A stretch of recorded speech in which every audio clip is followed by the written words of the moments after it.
Hey, Smarty Pants.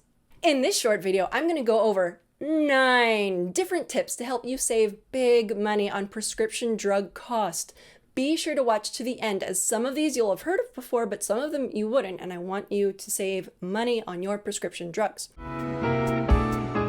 This is educational and informational only. You are responsible for your own actions. Please be sure to check with your doctor before you make any switches, okay? Hey, I'm Kate, the Money Librarian, helping you feel smart about money. If you don't like financial gurus, but you want to get better with your money, you are in the right place. Be sure to subscribe. First, prescription drugs can cost wildly different amounts from different pharmacies, so call around and ask what your scripts cost. As for in-person pharmacies, unsurprisingly, Costco tends to be the cheapest option, and you don't need to be a member to use their pharmacy. So you don't need a Costco membership. You can just go in and use the pharmacy. Give them a call or use their website to find out what their prices are for prescriptions. You can also use goodrx.com to see the pricing at major different pharmacies. It's pretty bonkers how much prescription medicine costs can fluctuate. I'm going to put links in the description, which isn't a recommendation from me. It's just a bunch of resources for you to look into and decide on yourself. Second, look into switching to generics. You're going to want to ask your doctor first, because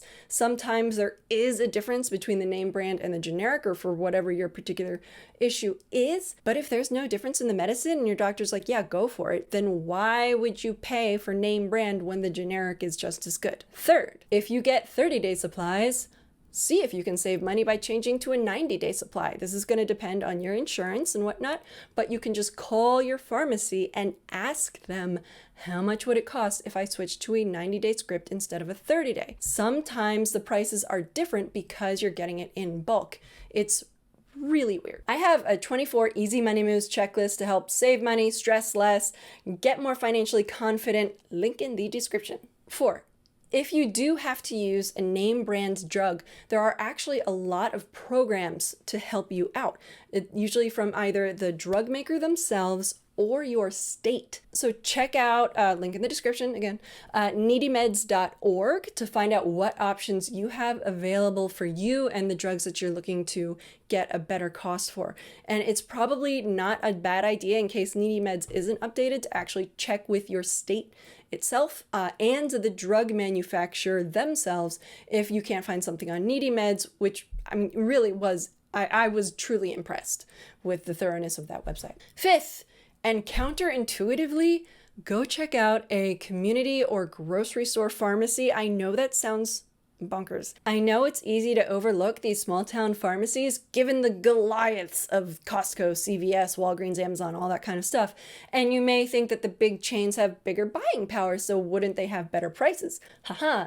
Small pharmacies may actually have more flexibility because they're not beholden to like a national chain's contract with that drug manufacturer. But the thing is, you gotta ask, so call over to the grocery store pharmacy or that small town pharmacy nearby and ask for their cash price. 6, most pharmacies offer discount programs, which is especially good, not just for us, but also our four-legged, not insured little friends who we have to buy their prescriptions for. But it can also be good for us too. Sometimes there might be a nominal cost to the program, but do the math to figure out if it's worth the cost for you. Ask at your current pharmacy if they offer a discount program and see how much it would save you. 7th. Oh wait, did I do 7th for 6 before? Oops, I know how fingers work. Look into online pharmacies. If you have specialty meds, they might not be a good option, as they tend to focus on the most common medications, and it just gets complicated then if you're like filling prescriptions here and there and everywhere. But because they're able to save a lot of money on not having 1,000 convenient brick and mortar locations for people to go into, they can pass the savings on to you. Laws vary by state, and watch out for delivery fees. Be sure that you're getting, when you look into the costs, that includes the delivery fee. If you are wary about using an online pharmacy, I've put a link in the description from the FDA about what to look for in an online pharmacy. 8, oddly, sometimes it's cheaper not to use insurance. Like this is the state of medicine in America. Ask how much would it be without insurance. Just know that if you don't use insurance, that money won't be applied to your deductible. Ninth, if you're not sure how much you're spending on your prescriptions, you don't have to go through a year's worth of credit card statements and checkbooks and blah, blah, blahs to try and figure out what you've been spending. Just go to your pharmacy and ask them to print out a list of everything that you've got in there and the cost. You should be able to get a full year's worth of prescriptions from that pharmacy. If you went to a few different pharmacies, you'll have to go to the different pharmacies, ask them to print you out a list of how much you spent. This tip may actually be really useful for you during tax time as well. If you need to itemize and put on your taxes like exactly how much you spent on prescriptions, you don't have to keep a running tab of it like CVS already does.